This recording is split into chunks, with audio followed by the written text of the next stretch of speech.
السلام عليكم ورحمة الله وبركاته. وعليكم السلام ورحمة الله وبركاته.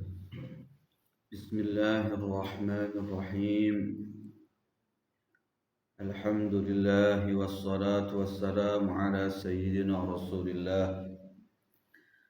وعلى آله وصحبه ومواله، ولا حول ولا قوة إلا بالله. أما بعد، قال الله تعالى في كتابه الكريم: بسم الله الرحمن الرحيم. إنا أنزلناه في ليلة القدر وما أدراك ما ليلة القدر. ليلة القدر خير من 1000 شهر. تنزل الملائكة والروح فيها بإذن ربهم من كل أمر. سلام هي حتى مطلع الفجر. صدق الله العظيم.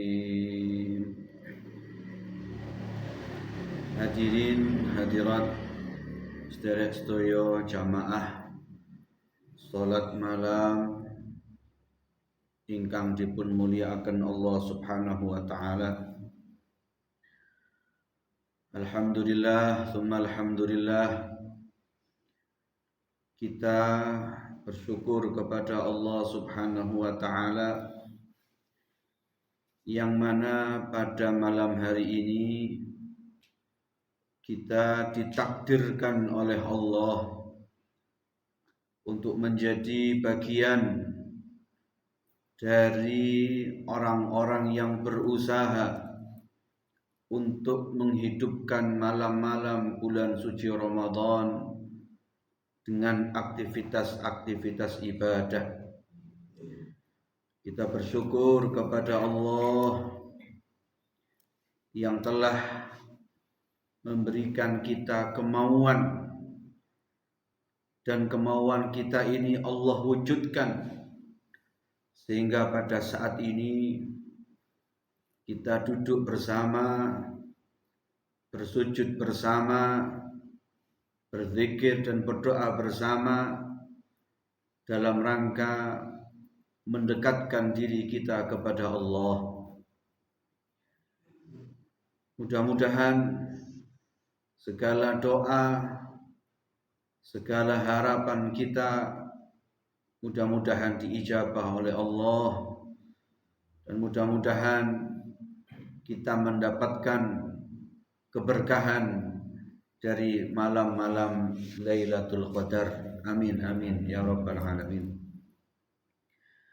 Salawat dan salam mudah-mudahan senantiasa tertujukan kepada Nabi kita, Nabi Agung Nabi Muhammad sallallahu alaihi wasallam, Nabi yang telah mengajarkan kita bagaimana cara kita beribadah yang benar, bagaimana kita beribadah sesuai dengan apa yang diinginkan oleh Allah Subhanahu wa taala.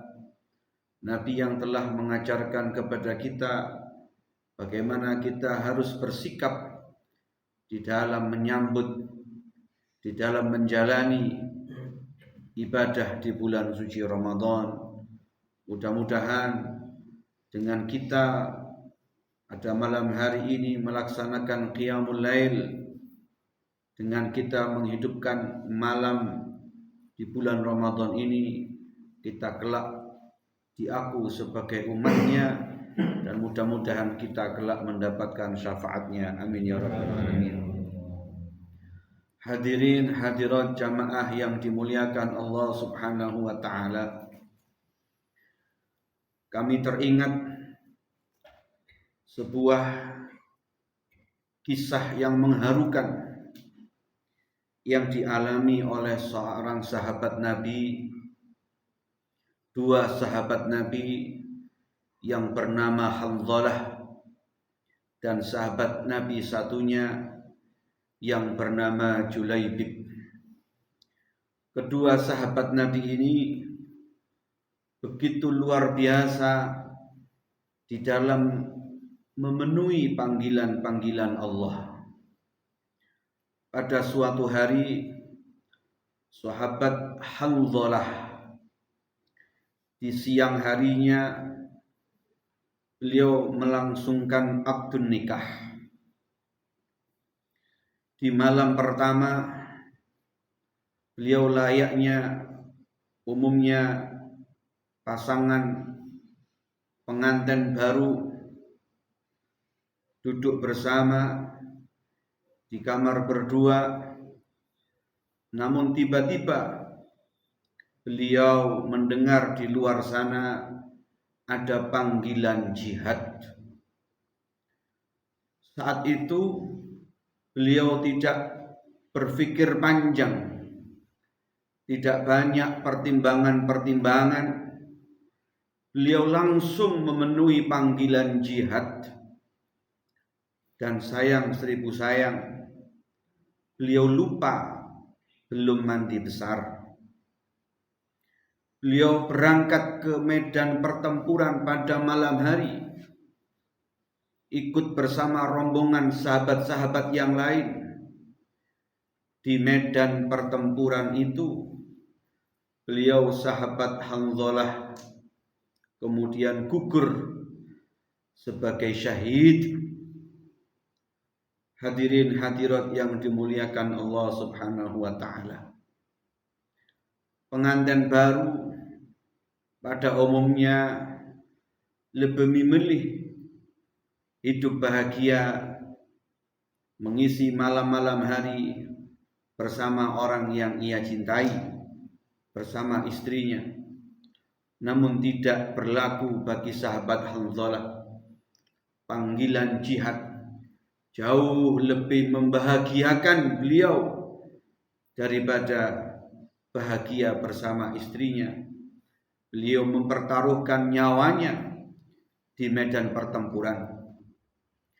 Keesokan harinya, saat perang sudah usai, saat jenazah-jenazah mulai dikondisikan, istri daripada sahabat Hanzalah ini mendatangi baginda Nabi Muhammad sallallahu alaihi wasallam. Ya Rasulullah, suami saya berangkat ke medan pertempuran, lupa bahwa dia belum mandi ya Rasulullah. Bagaimana? Apakah jenazahnya harus dimandikan? Satu sisi dia sedang janabat, harus dimandikan. Di sisi lain beliau meninggal di dalam medan pertempuran, yang mana kita tahu jenazah yang mati, yang syahid di medan pertempuran haram untuk dimandikan, sebab darah-darah yang bercucuran kelak akan menjadi saksi di hadapan Allah Subhanahu wa taala. Kemudian baginda Rasulullah memberikan jawaban kepada istrinya, wahai istri Hanzalah, sungguh saya melihat malaikat memandikan jenazah Hanzalah. Jadi dia tidak perlu dimandikan karena dia sudah dimandikan oleh para malaikat.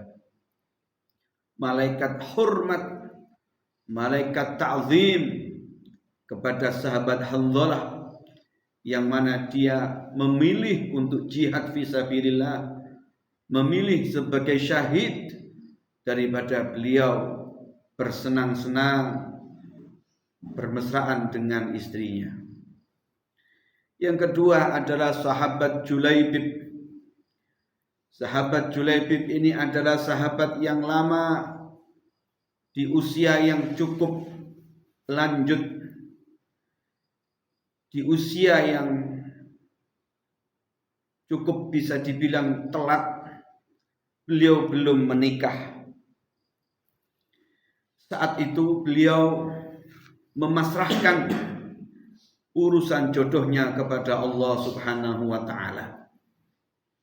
Beliau lebih mementingkan untuk mengisi waktu-waktunya dengan kebaikan, dengan beribadah kepada Allah Subhanahu wa taala.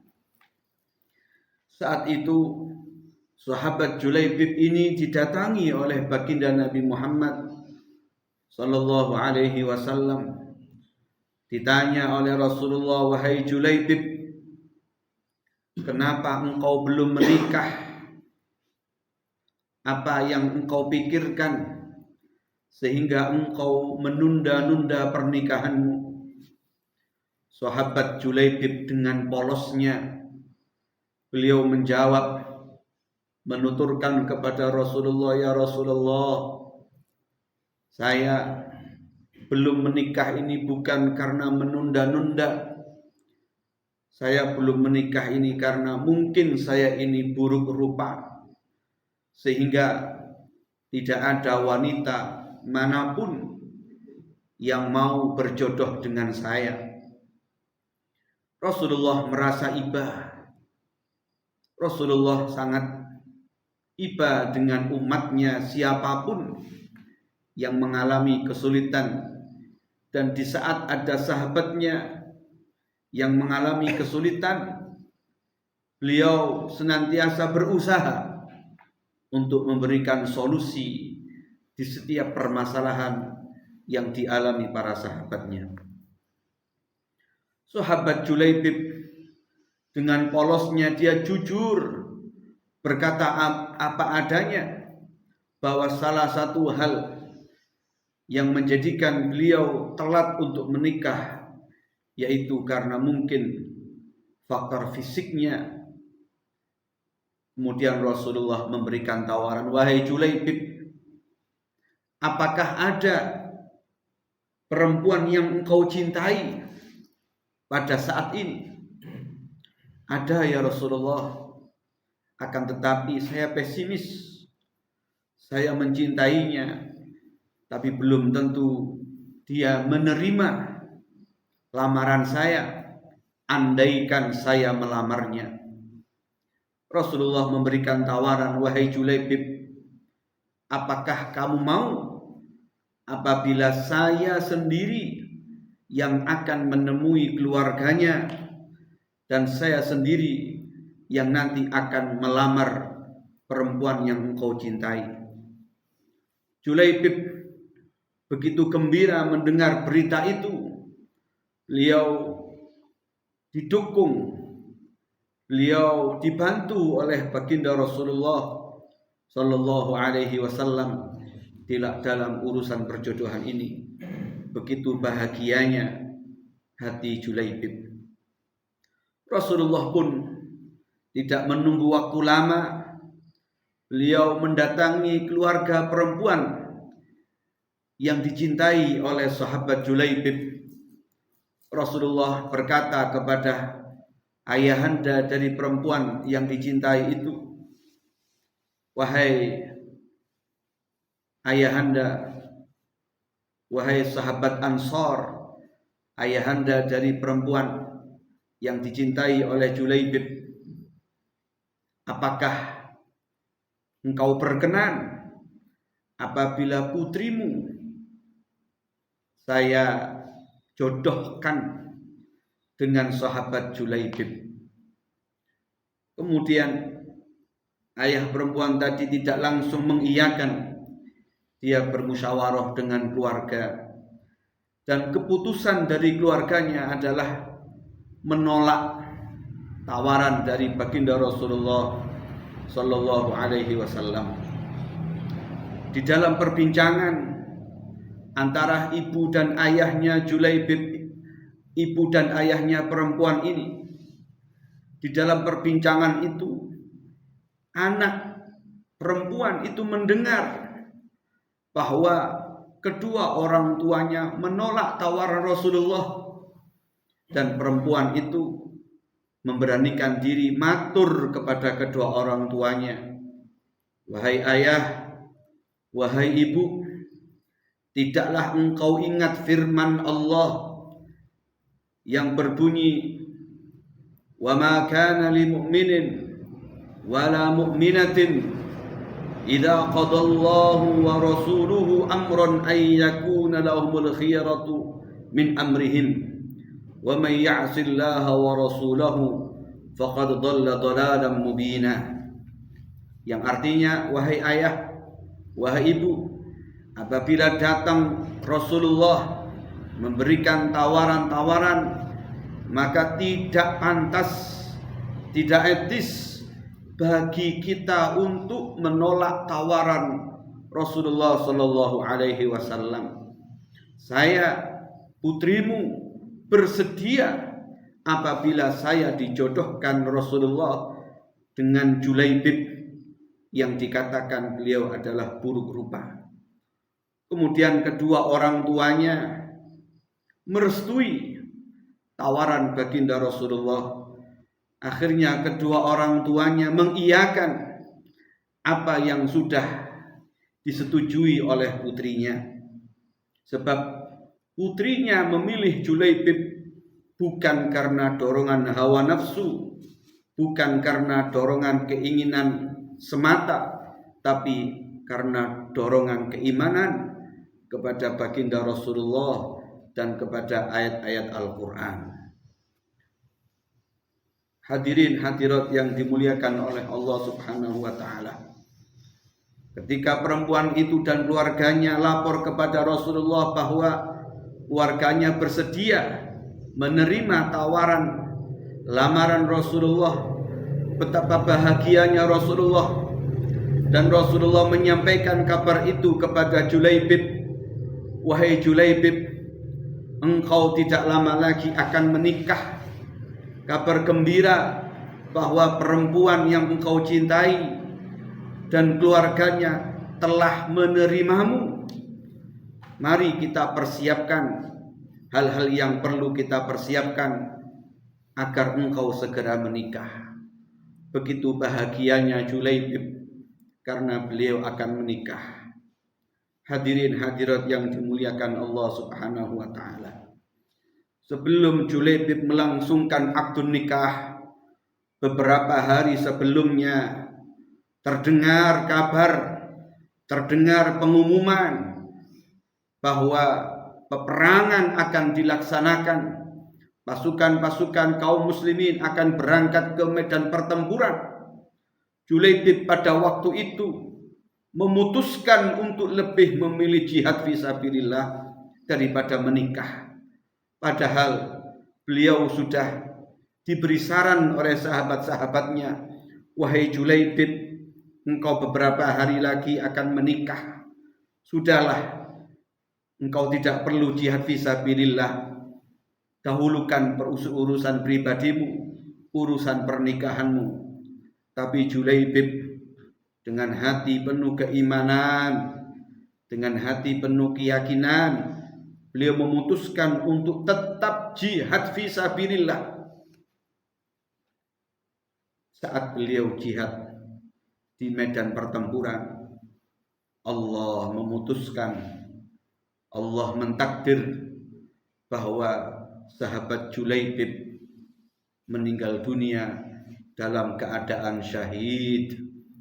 Saat itu baginda Rasulullah sallallahu alaihi wasallam mencari mana Julaibib, mana Julaibib. Beberapa hari lagi dia akan menikah. Setelah mendapatkan informasi dari beberapa sahabat, ya Rasulullah, kami temukan jenazahnya Julaibib, dia dalam keadaan syahid, ya Rasulullah. Kemudian Rasulullah mendatangi jenazahnya, dan jenazah Julaibib dirangkul oleh baginda Rasulullah, dibopong, dipangku oleh baginda Rasulullah sallallahu alaihi wasallam.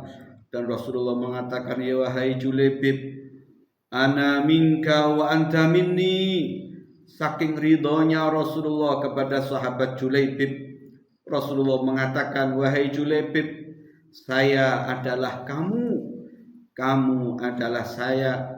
Rasulullah menangis, sahabat-sahabat yang lain menangis.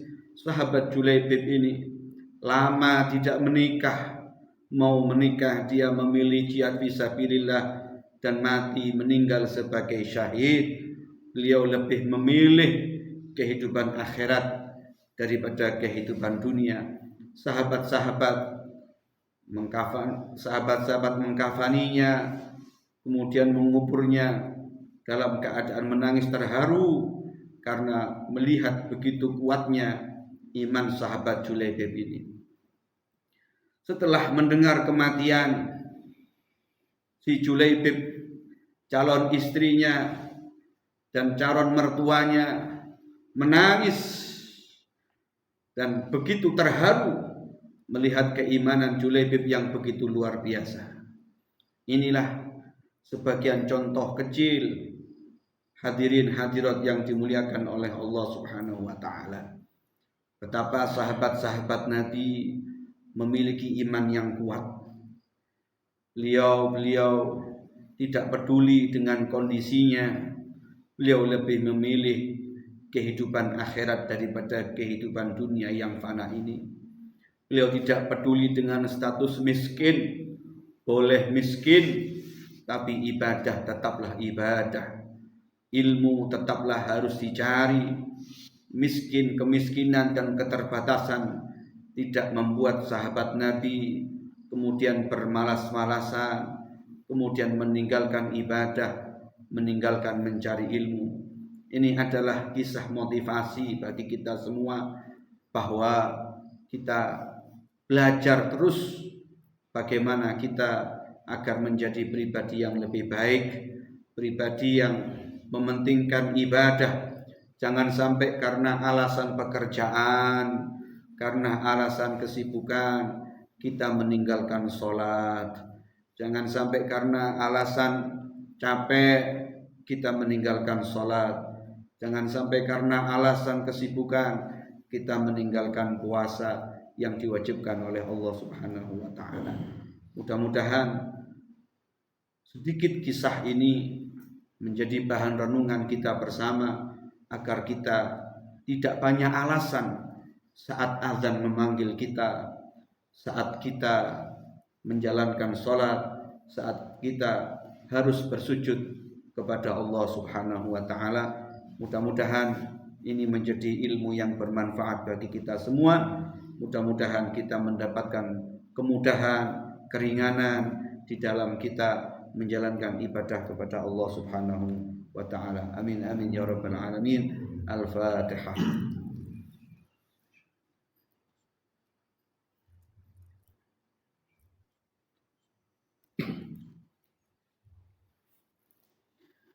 Astaghfirullah rabbal